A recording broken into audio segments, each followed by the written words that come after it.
Coming up on today's Michigan Football Report, it is the return of the Harbaugh Heads, the face and the name that we made famous. We'll talk about that here in just a moment. Next, a surprise starter at wide receiver. We're going to talk a little bit of offensive depth chart before our depth chart reveal coming up later in this week. Also, position changes in the defensive backfield, including is there a Green brother vying for a starting cornerback job? We've got all those stories coming up on the Michigan Football Report right now.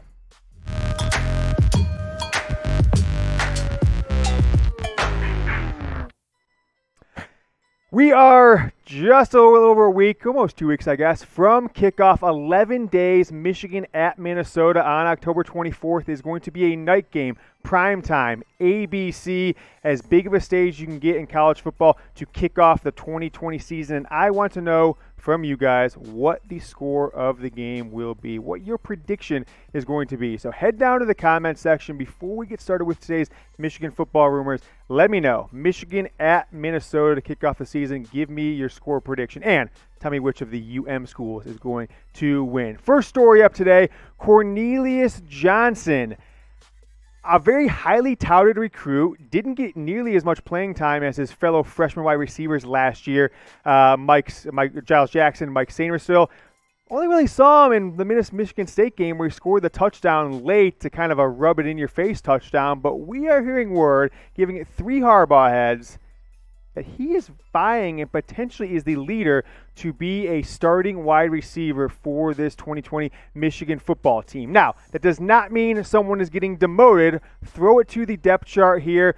Michigan is really going to employ a 4 wide receiver set, but if you kind of stack rank the wide receivers the way I think they're going to show up on field most often, Ronnie Bell is going to get the most snaps. Cornelius Johnson is going to get the second most snaps. Giles Jackson, Mike Sainrisville, we're going to call them starters with Michigan being in a 4 wide receiver, 1 running back starting lineup on offense. You see the two different groupings right there of wide receivers, and I think that's key with this offense. So you got Roman Wilson, you got A.J. Henning as your backups. Those are almost your 2 groups of wide receivers. The big guys on the outside who are going to go, more deep and on the posts and patterns like that. Ronnie Bell, Cornelius Johnson, freshman Roman Wilson. On the other side, the slot guys who also potentially will get carries out of the backfield. These guys will take it on a reverse, will potentially get some bubble screens. Giles Jackson, Mike Sainrisville will be your starters there. Freshman A.J. Henning as their backup. Cornelius Johnson, as I said, not much playing time last year, but it's had a really nice offseason, is providing some size, kind of taking over where Nico Collins left off with being the only size guy on this roster from a wide receiver perspective going into the 2020 season. Crazy to think about, right? Crazy to think about that Cornelius Johnson, 6'2", is the only wide receiver on this roster over 6 feet tall. Ronnie Bell checking in right at 6 feet tall. Everybody else 6 feet or under. So he is the only guy with size on this roster, and that's why he's been given the opportunity and has seized it to be the starting outside wide receiver opposite of Ronnie Bell. So 3 Harbaugh heads on that. You might be thinking to yourself, James, I've never watched the show. What do you mean Harbaugh heads? They're floating in my middle of my screen. Let me make sure you know what the Harbaugh heads rumor meter means. If you haven't seen before, this is the rumor meter that makes the blog boys pull their hair out. How do we not think of this? 0 Harbaugh heads means it's totally false. Fake news, probably emanated from some 24/7 message board. 1 Harbaugh head means it's a small shred of truth. 2 Harbaugh heads, people are talking 50-50. 3 Harbaugh heads, like that rumor there, means it's pretty likely. And if we give it the 4 Harbaugh heads, that means it is F-A-C-K, fact. That is how Jim Harbaugh spells it. And that is how we spell it here at the Michigan Football Report by Chat Sports. Make sure you guys subscribe to the channel. We've got 11 days till we kick off. And if we don't hit a certain number, I'm not going to tell you right now, we have a certain number we've got to hit before kickoff on October 24th. Or been told the channel might turn into something else. Maryland Football Report's been rumored around the office. So hit that subscribe button. You won't regret it. This is going to be the best Michigan football show you've ever watched if it's your first time watching. If you've been a long-time watcher and you haven't been subscribed yet, just hit the damn button. No sweat off your, what do they call it, Mitch? What's sweat off your sack? I guess we'll say that.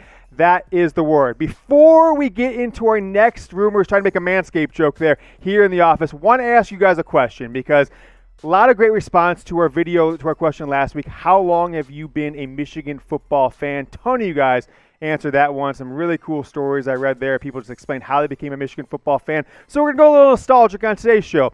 The best quarterback of the Harbaugh era. Last 5 years, so maybe not too nostalgic, but go down in the comments, type JR for Jake Rudock, WS for Will and Spate, SP for Shea Patterson. I'm going to make this the pinned comment in the video. You're going to get hit with a YouTube ad break here, so while the ad plays, scroll down, vote, come back up. We'll be back with some more rumors. Next up on the Michigan Football Report, Rumors Roundup.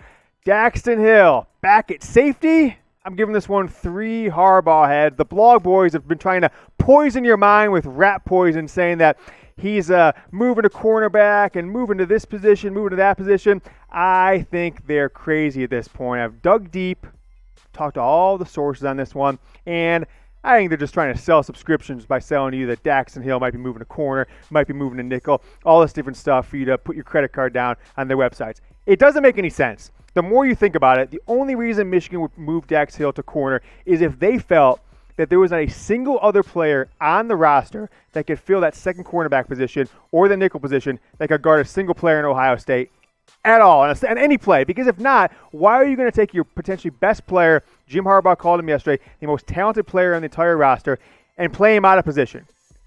Make his pro potential go down because he's playing out of position, and don't give him the opportunity to make plays all over the field. Just stick him on one wide receiver. I don't think it makes much sense at all. Keep Dax at safety is what I am telling you guys. Keep him at safety. Don't try and move him around a cornerback. And if you see anybody putting that out there with Daxton Hill is moving to cornerback, just don't believe him. It is not going to happen as far as I can tell 11 days out from the game. Last year as a true freshman, started a few games, didn't necessarily light the world on fire, but he was a true freshman. What do you expect? 36 tackles, 3 tackles for loss, 1 interception, 2 fumble recoveries, and if you recall, I believe it was in the Army game or Iowa game, I think it was the Army game, caught a pass from Mike Barrett on a fake punt, got Michigan to have a first down, keep the drive alive. So here's my projected 2020 defensive backfield depth chart with Daxton Hill staying at free safety. You got Vincent Gray as your number 1 cornerback. Dax Hill at free safety. Brad Hawkins returning for his senior year. I guess everybody's kind of got a year next year, so he could return in 2021 because there's no eligibility hit this year. And then DJ Turner we're going to put at our cornerback 2, but a lot of competition. G-Mon Green is competing there. Jalen Perry, the redshirt freshman, got a lot of depth at safety. We'll talk about more about that depth and safety here in a moment. But before we do, want to make sure you guys, if you haven't seen before, BetUS has hooked us up with an amazing deal leading up to the 2020 Michigan football season. No lines on the games yet, but I guarantee Michigan will be about a 3 to 4 point favorite, I would say, at Minnesota on October 24th. And if you want to bet that game, do it with our partner BetUS. Go to chatsports.com/GoBlue. Make your first deposit, get a 125% deposit bonus when you use the promo code GOBLUE. Made it really easy for you. And, producer in my ear, we've got the deal going on. Toss that jersey up on screen. If you do it before October 24th, get your account signed up, use the promo code GOBLUE to make your first deposit. Email us, goblue@chatsports.com, email us. Tell us your account number, tell us your size, what jersey you're looking for, and we will send you a Michigan football jersey, the Nike Jordan brand, not one of these off-brand Walmart ones. Jordan brand Michigan football jersey. Get started with BetUS. Chatsports.com GoBlue@chatsports.com is the email address to redeem. Chatsports.com/GoBlue is the website to get going. Take advantage. You've got until kickoff on October 24th, 7:30 p.m. Eastern to get signed up, make your first deposit, and get this awesome Jordan brand free jersey from us to you to kick off the 2020 season. Last rumor of the day, still talking about the secondary here, Sammy Faustin. Not a name you have ever heard probably in any regards of competing for a starting job. So if it's your first time hearing of Sammy since he was a recruit 2-3 years ago, I'm not blaming you, but he's moving to cornerback. Jim Harbaugh announced this on his podcast yesterday with John Jansen. 4 Harbaugh heads on this one, so we don't have to skirt around rumor or fact. This one's been out there for a few days. 4 Harbaugh heads. Harbaugh confirmed it himself yesterday. Why is he moving to cornerback? Is he competing for a starting job? Well, hold your horses there just a little bit. It's not necessarily that Sammy Faustin is going to compete for a starting cornerback job. It's really that he's been passed in the depth chart by some younger players. So there are 3 freshman safeties Michigan's brought in this class, and 2 of those 3 guys are in the 2 deep coming into their first game as Wolverines starting next week. So Faustin's going to move to cornerback, but we'll talk about it later in the week on our defensive depth chart going into the Minnesota game. He's likely 3rd string quarterback at best at this point. You're going to see him contribute only on special teams, I believe, going into the season, potentially beyond. I'm not sure what to expect from him long term, but he's definitely not going to be in the mix for starting cornerback. So don't think this move signals anything other than trying to get on the field at a different position where players who are younger than him aren't necessarily already jumping over him in the depth chart. That's our show for today. Make sure you guys subscribe to the channel. Just take your damn finger and press this button, okay? There's no reason you shouldn't do it if you're a Michigan fan. If you're a fan of another team, do it also. If you're waiting, want to watch more Michigan football videos, I got our last video for you right here and a great one from last week right here. And go Blue.